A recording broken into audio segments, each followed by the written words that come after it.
eyes there. That didn't look good or sound good. I was afraid it'd be the thing of breaking. It'd be a chunk of it heading over to our windshield.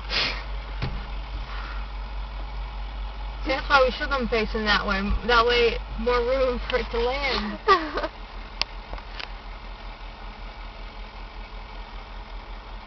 Now what are they gonna do? Not again.